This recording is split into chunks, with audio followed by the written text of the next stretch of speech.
तो गाइस मैं कासम मैं मोहम्मद मैं रहमत आप देखें दोस्तों आपका और हमारा अपना रिएक्शन यूट्यूब चैनल चलते हैं दोस्तों। वीडियो जब Pakistan enters the Israel Iran war, fresh strikes shake both Nations. अच्छा जी, पाकिस्तान ने क्या कर दिया अभी, फिर देखते हैं वीडियो। नमस्कार साथियों, स्वागत है आप सभी का आपकी अपनी पाठशाला पर। मैं हूं अंकित अवस्थी, आप हैं मेरे साथ में अपडेट्स के साथ। और अपडेट में ईरान इजराइल संघर्ष में दो नए किरदारों की अलग अलग तरह से एंट्री हुई है। पहले किरदार का नाम पाकिस्तान है, जिसने फिर से इसे धर्म युद्ध बनाने का प्रयास किया है।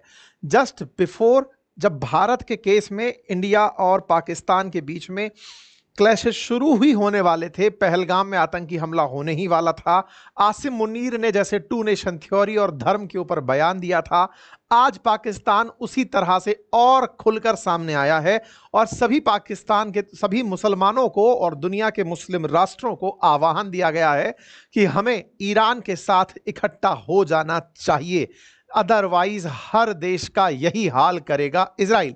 तो क्या आने वाले समय में पाकिस्तान के आह्वान पर सारे मुस्लिम राष्ट्र एक हो जाएंगे, एक दूसरे के खिलाफ जो इनके गिले शिकवे हैं उन्हें मिटाकर सऊदी और ईरान साथ होकर इजराइल के खिलाफ संघर्ष करेंगे? आज के सेशन में जानेंगे।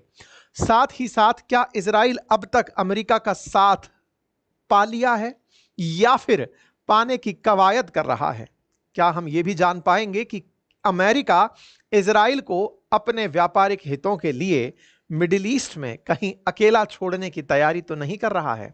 सारी चर्चाएं आज के सेशन में, लेकिन उससे पहले युद्ध से जुड़े अपडेट जान लीजिए। जैसा आप जानते हैं कि ईरान और इजराइल पिछले 48 घंटे से अधिक से संघर्ष में है। अब आने वाले समय में पता चले कि इसे भी डिस्टरबेंस कह दिया जाए तो मैं वॉर शब्द को थोड़ा संभाल कर इस्तेमाल कर रहा हूं। जैसे भारत पाकिस्तान के बीच जो भी था उसे बाद में देश के लीडर्स ने वॉर शब्द से इनकार करते हुए कहा नहीं, बस यूं ही था, छुटपुट था। तो चलिए फिलहाल के लिए आज इसे वॉर मान लेते हैं। बाद में इसे जब नेता लोग कहेंगे नहीं वॉर नहीं था, बस ऐसे ही कुछ था, तो हम इसको ऐसे ही कुछ कह देंगे। तो फिलहाल के लिए वॉर पर चर्चा चल रही है ईरान इजराइल के, और इस वॉर की तैयारियों में हमें एक बार के लिए ये फीलिंग आने लगी है कि ये शायद आजकल में खत्म हो जाए। आजकल होते होते 48 घंटे तो बीत चुके हैं, ये खत्म होने का नाम नहीं ले रहा है। ईरान रिटेलिएट कर रहा है, इजराइल फिर कार्रवाई की प्लानिंग कर रहा है। ऐसे में इजराइल के द्वारा ईरान के न्यूक्लियर साइट और डिफेंस एस्टेब्लिशमेंट्स को टारगेट किया जा रहा है। वहीं ईरान द्वारा इजराइल पर, जो कि छोटू सा है, उसके शहरों को और सिविलियंस जहां निवास कर रहे हैं उन्हें टारगेट किया जा रहा है। अपने अपने पक्ष दोनों के हैं। इजराइल कह रहा है कि हमने न्यूक्लियर संभावित हमलों को रोकने के लिए यह किया, और ईरान कह रहा है कि हम इजराइल को मानते ही नहीं हैं, ये जियोनिस्ट रेजिम होनी ही नहीं चाहिए, हम सबको टारगेट करेंगे। दोनों बढ़िया से संघर्ष में हैं। दोनों के संघर्ष में चिंताएं पड़ोसियों की हैं। एक तरफ सीरिया, एक तरफ जॉर्डन, उनके ऊपर से उड़ उड़ करके मिसाइलें जा रही हैं, फ्लाइट जा रही हैं, और वो समझ ही नहीं पा रहे हैं कि हमारे ऊपर से जा रहा है, कोई मान क्यों नहीं रहा है। ऐसे में दोनों देशों ने अपनी अपनी तरफ से, जॉर्डन और सीरिया ने नो फ्लाई जोन डिक्लेयर तो कर दिया है कि साहब हम पे से मत निकलना, अगर हम निकले और हमने आपको मार दिया तो फिर मत कहना। मतलब यह है कि इस युद्ध में संभव है कि सीरिया और जॉर्डन भी शामिल हो जाएं। जॉर्डन हालांकि खुद से शामिल नहीं होगा, जॉर्डन को शामिल कराने में अमेरिका का बड़ा हाथ होगा। हो सकता है कि इजराइल से पहले ही जॉर्डन को एक वॉल के रूप में तैयार कर दिया जाए। देखना होगा जॉर्डन जो अब तक शांत था, क्या उसका भी कोई बड़ा योगदान होगा।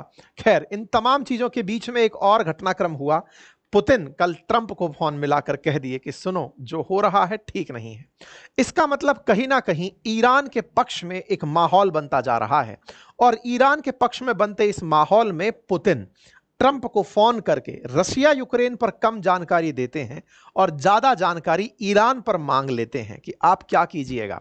कुछ समय पहले ही मैंने जो सेशन किया था उसमें कहा था कि चीन ने ईरान के लिए इजराइल की निंदा की है कि तुमने ये गलत किया है। इसका मतलब चीन, रूस धीरे धीरे ईरान के साथ आते जा रहे हैं, और ऐसे में खुलकर पाकिस्तान का बयान आना यहां पर फिर से एक अलग ही सुगबुगाहट कर रहा है। ऐसे में ट्रंप ने अपने द्वारा ये जानकारी सबको दी कि हम पर पुतिन का फोन आया था, हमने उस फोन को रिसीव किया, वगैरह वगैरह। ताजा युद्ध के अपडेट यह हैं कि ईरान ने इजराइल पर मिसाइल चलाई जिससे 8 लोगों की जान अब तक जा चुकी है, ऐसा अल जजीरा कह रहा है। अल जजीरा कवर करता है इन खबरों को, लेकिन अल जजीरा को इजराइल बैन रखता है। ऐसे में इसकी खबरों पर कितना यकीन किया जाए क्लेम नहीं कर सकते, लेकिन मिडिल ईस्ट में सबसे बड़ा नेटवर्क लेकर चलता है, इसलिए रेफरेंस में जान लीजिए। खैर, इस बीच में दोनों अपने अपने तरीके से जानकारी दे रहे हैं। पाकिस्तान बीच में उतरता है और उतर करके आह्वान दे देता है। अल जजीरा की ही कटिंग है, if Muslim nation doesn't unite now each one of them will face the same fate. सबका वही होगा जो ईरान का हो रहा है, सब एक हो जाओ। पाकिस्तान की इजराइल से क्या दुश्मनी है, इस पर पहले भी मैंने कहा है।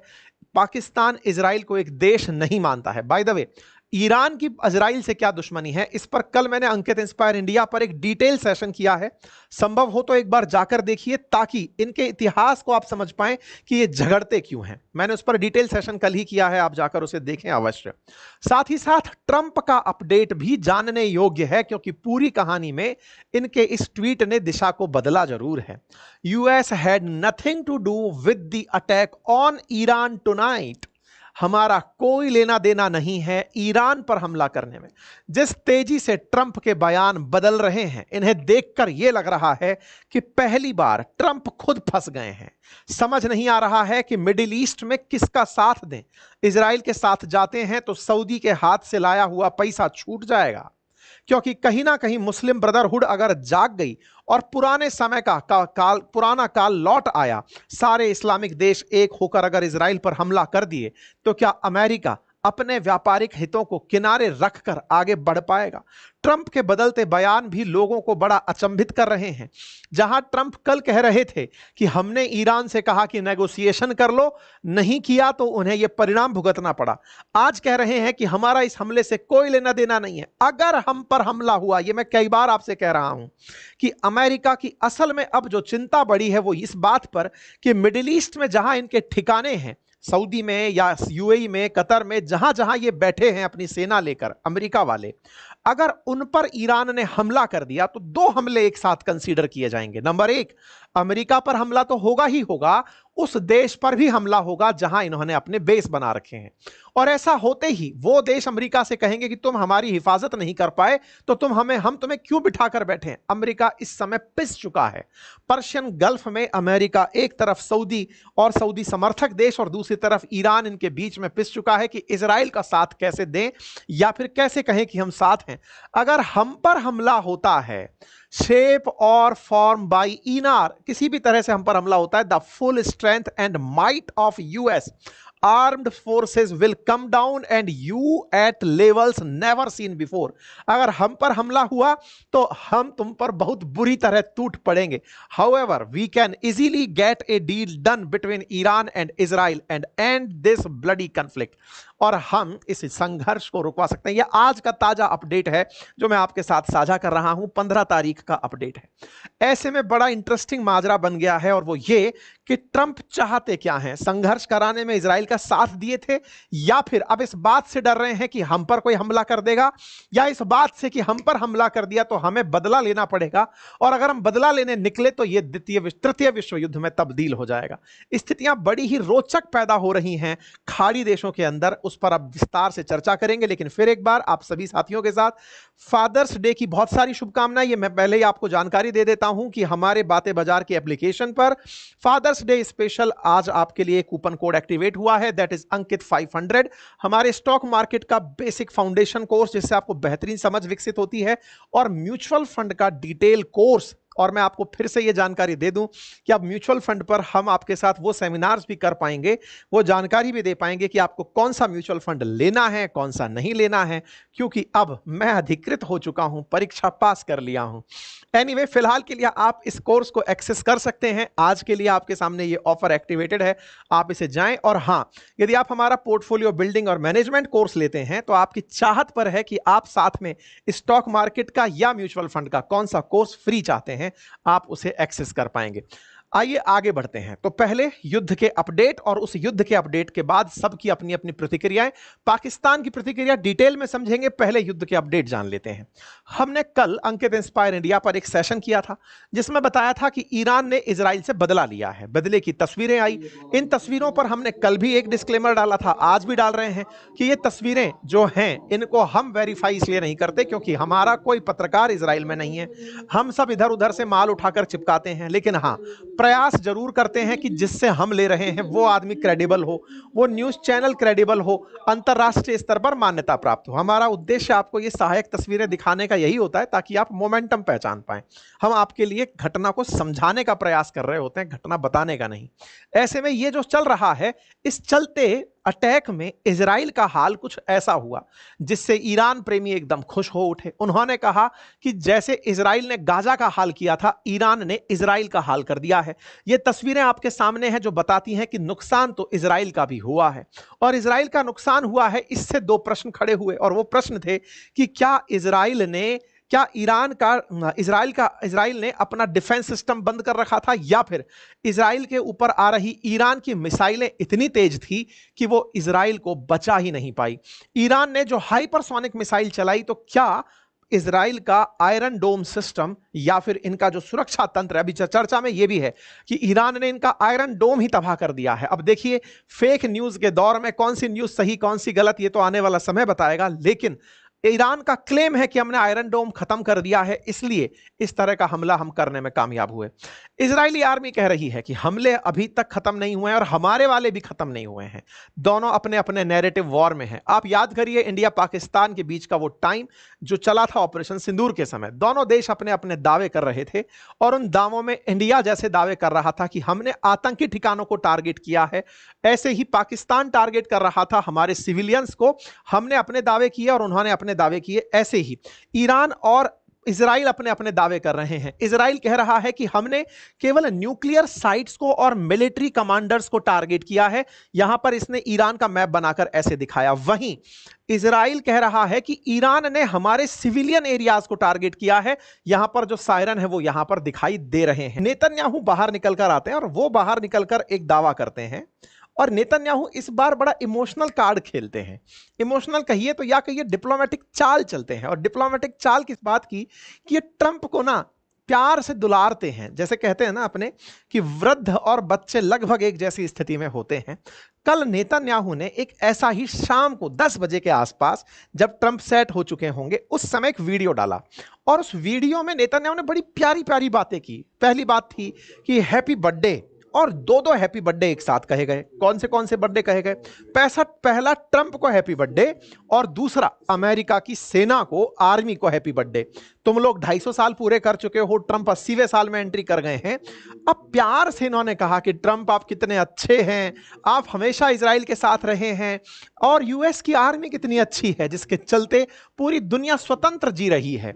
हम आप दोनों को हैप्पी बर्थडे कहते हैं। लेकिन ट्रंप, हम आप ही के सपने को पूरा कर रहे हैं, हल्के में मत लीजिएगा। बोले कौन सा वाला कर रहे हो?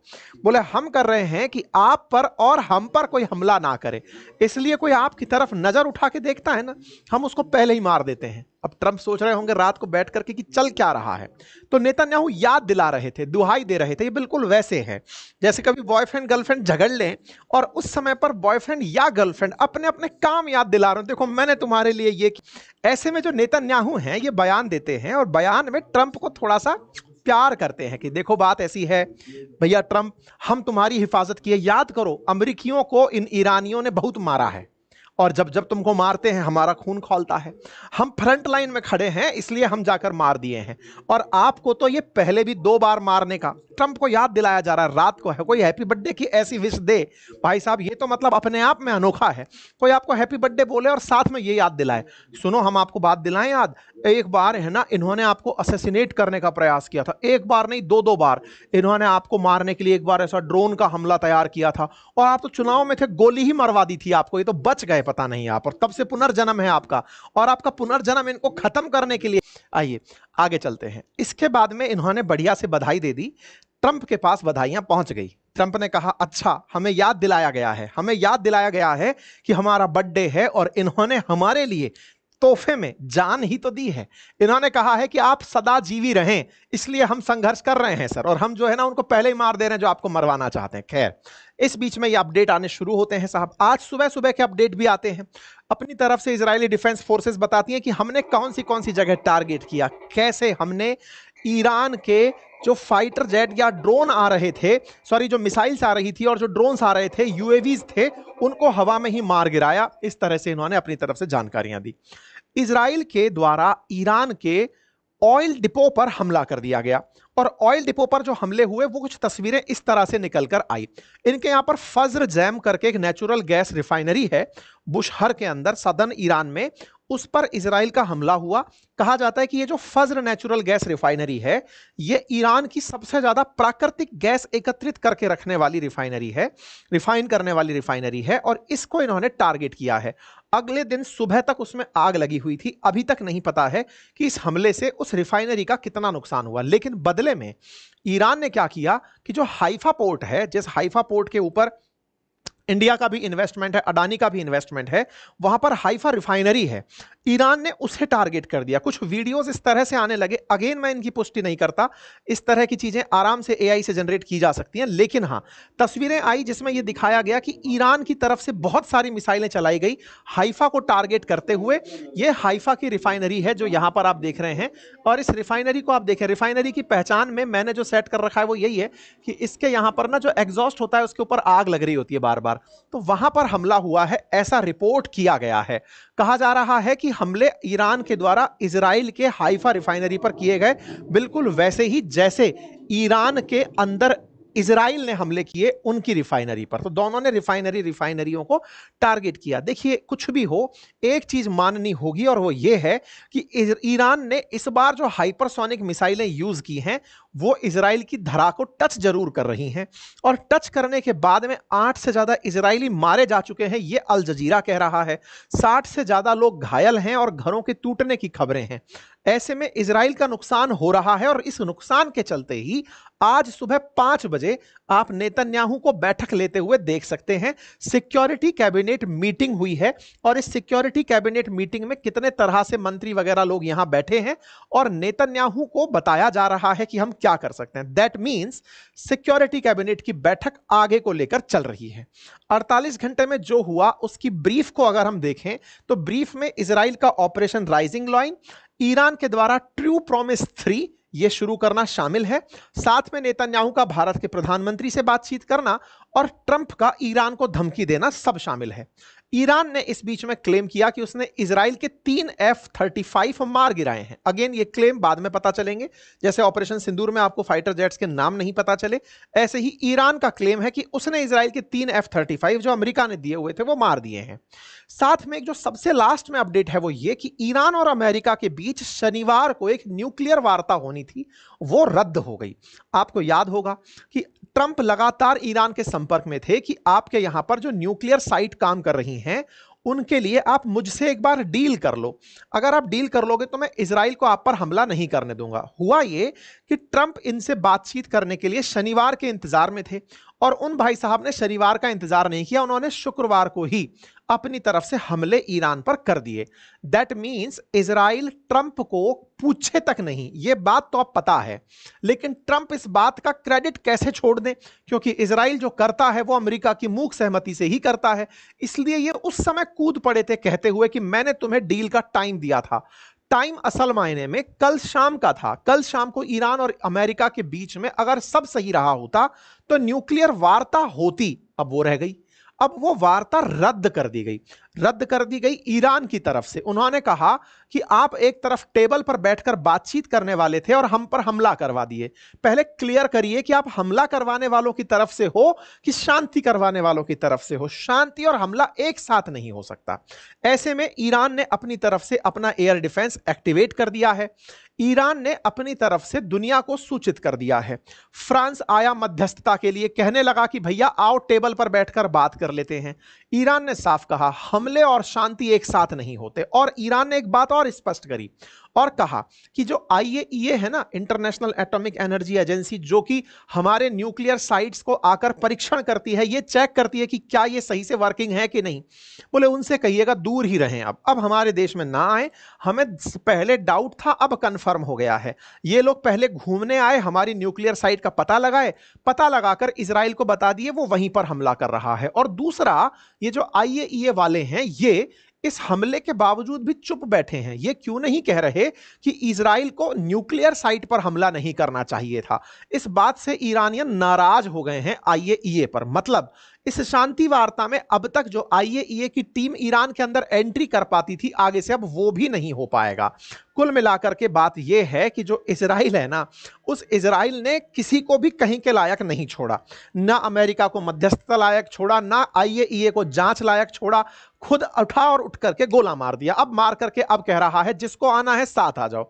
ऐसे में सीरिया और जॉर्डन जो तैयार नहीं थे, अब कह रहे हैं कि हमें सब कुछ बंद करना पड़ेगा, हम पर से गोला ना निकल गया कहीं हम पर ना गिर जाए। इस बीच में IAEA ने अपनी तरफ से यह कंफर्म कर दिया है कि हां, ईरान के न्यूक्लियर साइट पर हमला इजराइल के द्वारा हुआ था। इस बीच में ईरान का जो रिएक्शन है वो मैं आप लोगों को बता चुका हूं। ठीक है साहब, पुतिन का ट्रंप से बातचीत होना, यह मैंने आप लोगों को अभी तक बता दिया है। पुतिन ने इनसे बातचीत की और अपनी तरफ से बता दिया कि क्या हुआ। खैर, अब जिस चीज के लिए आप एकत्रित हुए थे वहां पहुंच जाते हैं। एकत्रित हुए थे, इनका क्या है? इनका क्या है? तो ये भाई साहब आजकल अलग चल रहे हैं, मार्शल जो बन गए हैं। मार्शल हमारे पास बजने वाला भी है, ये भी बज ही रहे हैं। ऐसे में इन्होंने पाकिस्तान की तरफ से कहा है, इन्होंने तो क्या, इनके दम पर शहबाज शरीफ ने कहा है, क्योंकि इन्होंने जब कहा था तब हमने इन पर प्रतिक्रिया का वीडियो बनाया था, अंकित इंस्पायर इंडिया पर पड़ा है। आपको याद होगा जब भारत पाकिस्तान का कन्फ्लिक्ट चला, उस बीच में पाकिस्तान के प्रधानमंत्री उड़ करके गए थे ईरान से मिलने के लिए और ईरान का धन्यवाद देकर आए थे कि सर हम आपके साथ हैं। देखिए, कुछ भी कहिए, पाकिस्तान की डिप्लोमेसी से ज्यादा मुझे ईरान की डिप्लोमेसी बड़ी पसंद आई है। आप पहले ऐसे समझें, ये वो देश है जिसे पिछली बार के कार्यकाल में ट्रंप ने लगभग आइसोलेट कर दिया था। इतना आइसोलेट कर दिया था कि ईरान के साथ कोई देश बातचीत करने में भी डरता था, क्योंकि ट्रंप ने काटसा नामा के कानून चला दिया था कि अगर कोई ईरान से व्यापार करेगा वो अमेरिका के सैंक्शंस भुगतेगा। ट्रंप ने इस बार मित्रों पर भी सैंक्शन लाद दिए, फिर चाहे कनाडा हो, मैक्सिको हो, या फिर दुनिया का जापान हो, कोरिया हो, सब पर उसने सैंक्शन ही है जी, टैरिफ लादना, अपने आप में टैरिफ लाद दिए। उससे अब हुआ क्या कि अमेरिका का डर खत्म हो गया। वही वाली बात है ना, जंगल में शेर आया और वो आ गया, बोले अब क्या करेगा, बोले कर ले। इससे क्या हुआ, ईरान ने देखा कि अमेरिका तो किसी का सगा नहीं है, अब मुझे बस यही दुनिया को भी बताना है। ईरान ने इस समय का बढ़िया फायदा उठाया। इसने बकायदा अपनी कूटनीति से उन लोगों को जो थोड़ा भी एंटी अमेरिका हो सकते थे या फिर जिनको एक तरह से रिबेल करके इकट्ठा किया जा सकता था, फिर चाहे चाइना था, चाहे रशिया था, उन सबके साथ इसने बढ़िया मदद की। आप देखें, रशिया यूक्रेन के समय पर रूस के साथ कोई नहीं खड़ा था। ऐसे में ईरान अपनी तरफ से अपने वो ड्रोन्स जो है वो बना बनाकर बेचता रहा, कहता रहा सर आप बढ़िया से ड्रोन यूज करिए। इन्होंने यूज भी किए। आज भी पुतिन जब यूक्रेन पर ड्रोन दागते हैं तो इनके ड्रोन होते हैं वो। इसी प्रकार से पाकिस्तान के लिए बातचीत करने भारत तक पहुंच गए थे इनके विदेश मंत्री की। सर बात क्या हो गई जरा बताइए। पाकिस्तान और ईरान की कभी बनती ही नहीं थी, इनके बीच में शिया सुन्नी वाली कहानी है। जो ईरान है वो शिया मुसलमानों का देश है और पाकिस्तान सुन्नी बहुतायत है। लेकिन ये दोनों एक साथ बातचीत में क्यों खड़े हो गए? क्योंकि असल में चाहता था ईरान कि अमेरिका कभी पाकिस्तान का उपयोग ना कर ले। कहीं ऐसा ना हो कि ईरान पर हमला करने के लिए पाकिस्तान को साथ ले लिया जाए कि तुम्हारी सरजमी का उपयोग हम करके ईरान पर हमला करेंगे। ईरान पहले ही पाकिस्तान पर हाथ फेर दिया, जबकि उल्टा समझिएगा, पाकिस्तान 150 से ज्यादा न्यूक्लियर बम लेकर बैठा है, वहीं ईरान न्यूक्लियर बम बनाने की तैयारी में है। बड़े हैंड पर ईरान नहीं पाकिस्तान है न्यूक्लियर बम के हिस्से में अगर बात की जाए। क्यों? क्योंकि भाई असल में बम के लिए ही तो सारे झगड़े हो रहे हैं कि ये बम बना लेगा। पाकिस्तान कह रहा है अबे हम बना के बैठे हैं, हम पर कोई हमला कर दे रहा है, तुम उसे काउंट नहीं कर रहे हो। ये बड़ा इंटरेस्टिंग है। दुनिया के लोग जो आज इस पूरे घटनाक्रम को देख रहे हैं उन्हें इस नजरिए से भी देखना चाहिए। मैं क्या नजरिया दे रहा हूं ध्यान से समझिएगा। इजराइल ईरान को मार किस लिए रहा है कि ये बम बना लेगा। पाकिस्तान कह रहा है अबे 150 थे तब भी इंडिया मार गया, पावरफुल इजराइल नहीं इंडिया निकला। तुम ये समझो, उन्हें इस बात का भी डर नहीं है कि हमारे पास न्यूक्लियर बम है। न्यूक्लियर बम केवल अलमारी में बंद है, कुछ नहीं हो पाया। पाकिस्तान ईरान के पास पहुंचा और कहा कि सर देखिए, आपने जो हमारे साथ सॉलिडरिटी दिखाई वो बहुत बढ़िया थी। पाकिस्तान जाकर असल में रोया इनके सामने कि सर देखिए, हमको इन्होंने गांठा ही नहीं कि हमारे पास न्यूक्लियर बम है। कह रहे थे तुम डालोगे तो तुमसे कई गुना बड़ा हमारा देश है, माना आधा देश खत्म हो जाएगा लेकिन तुम तो हमेशा के लिए खत्म हो जाओगे। सर क्या करें? ईरान ने कहा बेटे संघर्ष करो और हमारे साथ रहो। ईरान ने यही खेला खेला। परिणाम क्या निकला कि जैसे ही ईरान पर इजराइल का हमला हुआ, पाकिस्तान पुराने कर्ज को चुकाने के लिए कि नहीं सर ये तो साथ खड़े थे, ये बिल्कुल हॉस्टल वाली लड़ाइयां खेल रहा है, जैसे कॉलेज हॉस्टल्स में नहीं होती हैं कि हाँ भाई तू मेरे साथ चला था मैं तेरे साथ चलूंगा टाइप से। पाकिस्तान आ पड़ा ईरान के साथ, और पाकिस्तान का ईरान के साथ आने का पीछे एक लॉजिक था मात्र, और वो ये था कि वो इजराइल के खिलाफ है। पाकिस्तान अब पिस गया है। कैसे पिस गया? ईरान के साथ आकर के, क्योंकि इजराइल के वो खिलाफ था, लेकिन अमेरिका के खिलाफ जा नहीं सकता। ट्रंप तो आज के दिन बुलाए थे ना इनके मार्शल को कि आओ बेटा तुमको वहां पर हम दिखाएंगे परेड कैसी होती है, आसिम मुनीर को। थोड़े दिन पहले इसने ये कहा था कि आतंकियों के खिलाफ पाकिस्तान हमारा बहुत अच्छा मित्र है। तो ये बहुत अच्छा मित्र असल में फिर से फंस गया। मतलब फॉरेन डिप्लोमेसी में इसका जो फंसना है ना, ये बड़ा इंटरेस्टिंग अध्याय बनेगा आने वाले टाइम में। पाकिस्तान निकल कर आता है और आकर शहबाज शरीफ जहां शुरुआत में कंडेम कर रहे होते हैं, करते करते इतना आगे निकल पड़ते हैं कि मैं साथ में हूं, ईरान तुम संघर्ष करो, हम तुम्हारे साथ हैं, और सारे मुस्लिम देश एक हो जाओ। अगर आज जो ईरान के साथ हुआ है वो कल को तुम्हारे साथ भी हो सकता है। पाकिस्तान के मुंह से ये वाली बात सुनकर कई देशों को तो ट्रस्ट खत्म हो गया कि ये धर्म के नाम पर बात करने वाला पैदा कौन हो गया। पूछिए क्यों? क्योंकि ये वही पाकिस्तान है जो पैसा लेकर के अफगानिस्तान में आए दिन बम गिरवाया था। अफगानिस्तान में जब अमेरिका हमला करने आया था तो अपनी सरजमी इस्तेमाल करवाने वाला पाकिस्तान ही था। आज मुस्लिम देश बैठकर यही सोच रहे हैं कि तू और ये बात कैसे कर रहा है, तेरे मुंह से निकल कैसे ये रही है, मुस्लिम ब्रदरहुड आ कैसे रहा है, अफगानिस्तान को बर्बाद कराने वाला तू, ओसामा को मरवाने वाला तू, चीन के अंदर उइगर मुसलमानों को खत्म करवाने वाला तू, इवन पाकिस्तान में ही जो और शिया मुसलमान हैं उनको मरवाने वाला तू, उसके बावजूद दुनिया को ज्ञान दे रहा है क्योंकि तुझे इजराइल से नफरत है कि मुसलमानों एक हो जाओ। बोले ना जचती भैया तेरे ऊपर ये बात। ऐसा करके ना तो मुसलमानों का ये ट्रस्ट पा रहा, उधर से अमेरिका और कह रहा है हाँ बेटे तुमको तो अभी हम पुचकारे थे कि तुम बढ़िया आदमी हो यार, क्रिप्टो के नाम पर तुम अपनी रिश्वत देके गए थे, इतनी ही चलेगी, आगे नहीं चलेगी। अब ऐसे में क्या हुआ? तो अब ये जो बाहर निकलकर आया है कि हम खड़े हैं ईरान के साथ, देश परेशान हो गए कि यार ये क्या है, माथा कैसे पकड़े। इधर पाकिस्तान तुर्की से कह रहा है कि सर आइए ना, ईरान संघर्ष में है। ट्रंप कह रहे हैं कि यार ये हो क्या रहा है, मैं गलत बर्थडे तो नहीं मना रहा हूं, अपना मनाने के लिए बर्थडे चलने चाहिए थे क्रैकर अमेरिका में, चल कहीं और रहे हैं। इजराइल तुम इतना सेलिब्रेशन मत करो यार, तुम गजब सेलिब्रेशन कर दे रहे हो। और इधर पाकिस्तान कह रहा है कि सेलिब्रेशन में कहें तो न्यूक्लियर बम चलाएं। सर बताइए ना, ऐसे में ट्रंप बड़े परेशान है कि मैं करूं तो करूं क्या। मिडिल ईस्ट से अभी मैं इतना पैसा उगा कर लेके गया, वसूली भाई बन करके, आपने देखा होगा ना, ये आए तो सऊदी से पैसा लेकर गए, कतर से पैसा लेकर गए, यूएई से भी कड़ी इन्वेस्टमेंट ले गए होंगे, ये लेकर के लौटे हैं। और अगर गलती से ईरान ने इन्हीं देशों में जो अमेरिकी ठिकाने हैं उन पर हमला अगर कर दिया तो कहीं ऐसा ना हो कि यही लोग अमेरिका के पीछे यहीं पर घेर कर अमेरिका के साथ खेला कर दें। ट्रंप बड़े परेशान है कि हो क्या रहा है, और इजराइल अभी बूते से बाहर हो रहा है कि यार ये तो हमको खुद झगड़ाने में ले गया। ये ऐसा है जैसे ना इजराइल जाकर के लड़ लिया, जैसे हॉस्टल के अंदर कई बार कुछ एक्साइटेड प्रकार के मित्र भी तो होते थे जो जाकर झगड़ा करके आ जाते थे, उनको पता होता था हमारा हॉस्टल हमारे साथ है, अब लौट कर फिर आते तो भैया देखो मार दिया, और वो हमसे कह रहे थे कि तुम्हारा हॉस्टल कुछ नहीं करेगा तुम्हारे बचाने में, फिर भैया लोग उठ के आते थे कि चलो यार इसको बचा के लाते हैं। एग्जैक्टली इजराइल वैसा किया है, जाकर के पहले मार दिया ईरान को और जाके कह रहा है अमेरिका देखो तुमको ये कहता था, हम तो इसलिए गए थे, देखो ये हुआ था। अमेरिका कह रहा हमसे तो पूछ लेते, मारने गए थे, अब देखो मुझको मार पड़ी तो अमेरिका आपको मार पड़ेगी। अमेरिका कह रहा है कि गजब ही हो रखा है, हम अभी चुनाव जीतने के लिए तैयारी कर रहे थे कि हम जीतेंगे प्रेसिडेंसी का, ये कुछ और ही चले गए। खैर इस यहां पर पूरे खेल में अमेरिका फंस चुका है। पाकिस्तान अलग परेशान हो रखा है। क्यों? क्योंकि उसे नेता बनने की ताजा उसको लगा है कि दुनिया भर के लोग उसे लल्ला बना करके गोदी में झुला रहे हैं। पाकिस्तान ईरान का साथ देकर फिर से फंस गया है। क्यों? क्योंकि अमेरिका यह बर्दाश्त नहीं करेगा कि बेटा तुम हमारे दुश्मन के पक्ष में मत बोलो, यह बर्दाश्त नहीं है। देखना होगा ट्रंप का स्टैंड क्या होगा। हालांकि ट्रंप धमकाने में तो लगे हैं, इनको लगे हैं कि देखो नेतन्याहू तुम्हारे लिए हम संघर्ष तो कर लेंगे, लेकिन दुनिया वाले विदित रहे कि ईरान अगर हम पर हमला कर दिया तो हम उसका बदला बढ़िया लेंगे। तो देखो ये तो अब उस तरह से हो गया कि ऊंट या तो इस करवट बैठेगा या उस करवट जाएगा। ट्रंप अगर इस मामले में फिर से इन दोनों के बीच कुछ कराने में कामयाब हो जाते हैं तो ठीक है, अदरवाइज खेला बढ़िया होगा। और उस बढ़िया खेले में वर्ल्ड वॉर 3 की जो सुगबगाहट आप लोग फील करते थे वो दिखाई दे सकती है, क्योंकि शिया सुन्नी एक अगर हो गए तो ये मतलब समझिए कि अमेरिका की डिप्लोमेसी फेल होने जैसी कहानी कही जाएगी। ठीक है, चलिए फिलहाल के लिए इतना ही। आप अपनी तरफ से आपकी क्या राय है कमेंट बॉक्स में जरूर बताएं। चैनल पर नए हैं तो सब्सक्राइब कर लें, अपनी राय कमेंट बॉक्स में अवश्य छोड़ें। फिलहाल और हाँ, ये सेशन कल वाला जरूर देखिएगा, क्योंकि आज के समय पर जो चल रहा है उसे समझने के लिए कल मैंने अंकित इंस्पायर इंडिया पर एक सेशन बनाया था कि दोनों के बीच आफ्टर ऑल दुश्मनी क्या है, ईरान और इजराइल के बीच। आप उसे जरूर देखें। Thank you so much. Father's Day पर अपने सभी पिता तुल्य जो भी लोग हैं उनको अपनी तरफ से बधाई दें, अपने पिताजी को। दोस्तों वीडियो की खत्म, बड़ी लेंथ ही खींच देते हैं ये वीडियो। अंकित भाई लिख रहे हैं ये है, बताते हैं सारा कुछ, बैकग्राउंड सारा बता देते हैं कि पाकिस्तान आज क्यों इस वार में आ रहा है या बयान दे रहा है कि हम ईरान के साथ हैं।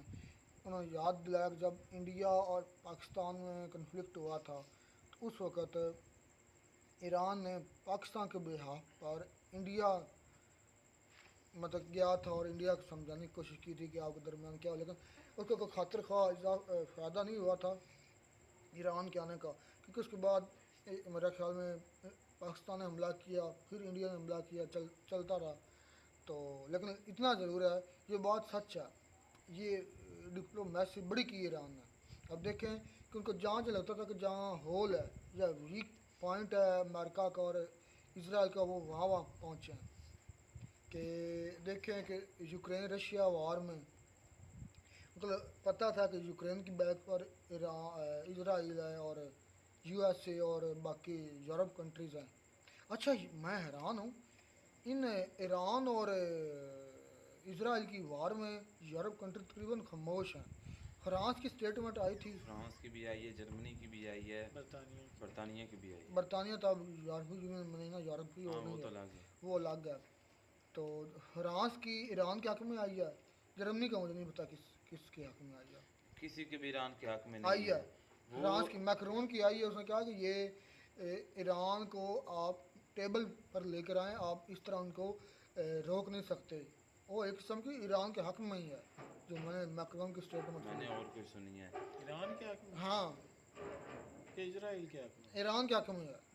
नॉट पॉसिबल पॉसिबल जाकर देख लेना फ्रांस भाई, की। मैंने देखी है, मैं इसलिए वजह से कह रहा हूँ।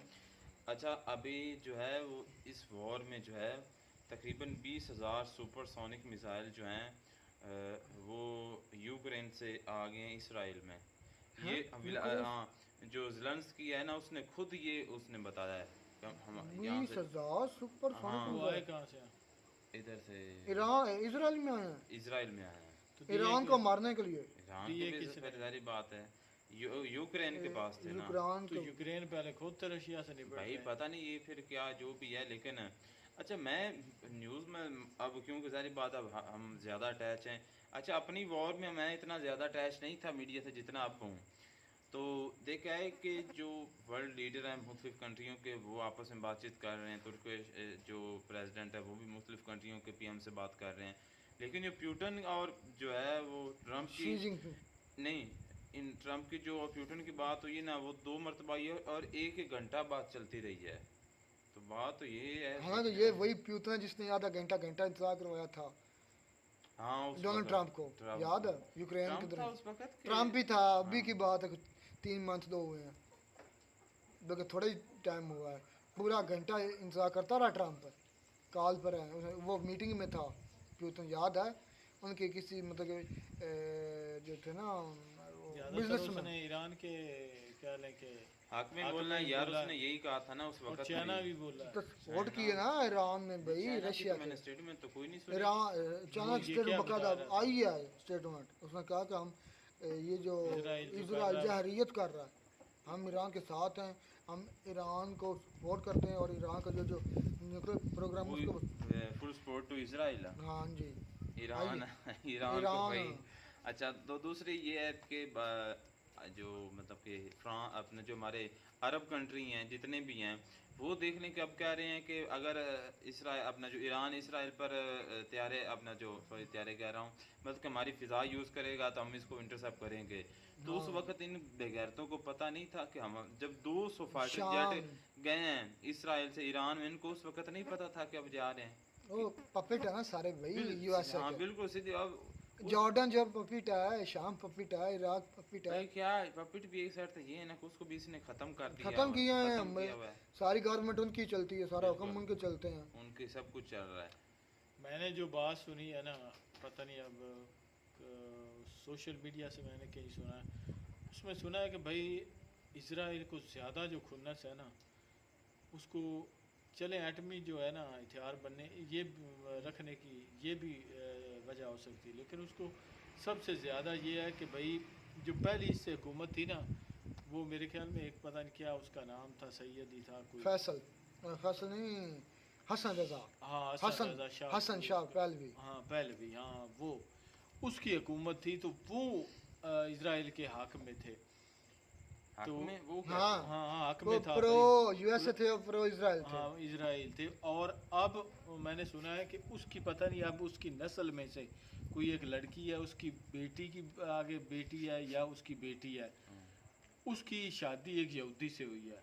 अब ये कह रहे हैं कि भाई हम जो है ना उस जो ईरान है उसमें हाँ जिस तरह इमरान खान के साथ किया है ना, बिल्कुल सेम वही चाहते हैं। ज़्यादा इम्पोर्टेंस वो दे रहे हैं कि खामनाई की हुकूमत बिल्कुल ख़त्म की जाए, जितने आर्मी चीफ जितने भी ऊपर सिपा सलार जो भी बैठे हुए थे उनको ख़त्म कर दिया जाए और टोटल अपनी हुकूमत जो है यहाँ पर बिठा दी जाए, ताकि हम जो कहें वैसे ही यहाँ पे चले। ये जो है ज़्यादातर इम्पोर्टेंस इस बात को दे रहा है इसराइल, हाँ ये कि हम रजीम चेंज करेंगे। रजीम चेंज पर वो लग चुका है, ये बकायदा खबरें हैं, वो कह रहा है कि हम रजीम भी चेंज करेंगे। आयतुल्ला खामनाई की खमीनी बोलते हैं, खामनाई भी बोलते हैं। बात यह है कि भाई ने बड़ी अच्छी डिटेल के साथ समझाया कि अब मजबूरी है पाकिस्तान की ईरान के साथ खड़े होना, क्योंकि कोई मजबूरी नहीं, उसने बोल दिया ठीक है, इसमें मजबूरी क्या है? कोई लाजमी ये तो नहीं है कि ईरान उधर गया था तो उसकी वजह से बोलना था। पाकिस्तान वैसे भी सपोर्ट करता है ऐसे हालात में, बिल्कुल करता है भाई ऐसे हालात में उसने कई मुसलमान कंट्रीज की सपोर्ट की है। 18 बिलियन देना जो है किसका? यार वो एक अलग बहस नहीं, वो अलग बहस है। नहीं वो तो अच्छा अब ये का साथ देने से वो पेनल्टी जो पाकिस्तान को लगाई वो खत्म कर देगा? हो सकता है, क्यों हो सकता है, खत्म कर वो दे। बिजनेस डील इनकी अलग है तो ये बात सपोर्ट करना अलग है, ऐसा नहीं हो सकता। और पाकिस्तान ने वाकई काफ़ी मुस्लिम कंट्री को हालांकि पता भी नहीं चलने देता, खुफिया काफ़ी कंट्री की इसने मदद की है पाकिस्तान ने। अब देख लें कि अजरबैजान को देख लें कि कितनी सपोर्ट करता है, हालांकि इतना ज़्यादा चर्चा में भी नहीं आ रहा है ये पाकिस्तान उस वक्त है कि पाकिस्तान खुलेआम सपोर्ट कर रहा है, खुलेआम नहीं करता, खुफिया काम करता है पाकिस्तान। और मैंने तो ये सुना है कि ISI ने तकरीबन 9 एजेंट्स जो हैं वो इनके मारे हैं इसराइल के। अब ये अल्लाह बेहतर नहीं कितनी सच है, लेकिन मैंने ये न्यूज़ से मैंने सुना है। बातें सुनते रहा करो भाई, बातें फिर जो बातें होती वही निकल कर सामने आती है, उसका कुछ ना कुछ मैं भी कर देता हूँ बात। अभी मैं भी कर देता हूँ कि पाकिस्तान ने इंडिया के 40 राफेल गिराए थे, ये बात ही अब मान लो। मैं कह देता हूँ पाकिस्तान ने नेतन्याहू पर हमला किया था एटमी, लेकिन वो बच गया। मुझे इस बात की हैरानगी है कि यार उस लड़की ने मतलब कि एक यहूदी से शादी की है, उसको पता नहीं था कि हमारी मतलब कि किस तरह के यहूदी और मुस्लिम का आपस में बाप दादा यही था, ऐसे ही था, आपको बात बताऊं, प्रो इजराइली था। मुस्लिम यहूदी से शादी कर सकता है, लेकिन मैंने मौलाना से ये कन्फर्म किया है, वो कह रहे हैं कि कर हम सकते हैं, लेकिन लड़का था उसने की थी लड़की से, बहुत जबरदस्ती उसने की थी, यहूदी लड़का था उसने की भाई, उसने तो फिर करनी थी ना, उसको पता जब था कि हमारा यहाँ पर हम कामयाब हो सकते हैं। और दूसरी बात यह कि बहुत वो ना मौलाना कह रहे थे कि अगर आपको ज़्यादा मतलब की ज़रूरत हो या मतलब कि आप किसी ऐसी जगह पर हो जहाँ पर आपको मतलब को दूसरे के अहले किताब लोग ना हो, तो फिर आप इस सूरत में कर सकते हो। बात इतनी फिर भी करनी चाहिए। पाकिस्तान की सपोर्ट देने से या ना देने से ईरान को फर्क नहीं पड़ेगा, बड़ा फर्क पड़ता, बहुत ज़्यादा फर्क पड़ेगा। क्यों नहीं पड़ेगा? एक मिनट, अगर खाली कह देने से भी बड़ा फर्क पड़ता है। जिनकी वो सपोर्ट कर रहा है उनको भी पता चल जाता है कि कौन कंट्री उसके साथ खड़ा है। चलें खैर, सामने वाले को भी पता चल जाता है मिलते हैं कि कौन दोस्तों उसके साथ नई वीडियो में। नाटक साथ कितना फर्क पड़ेगा ईरान का, ये तो वक्त साबित करेगा। मिलते हैं नई वीडियो में नाटक साथ। Take care.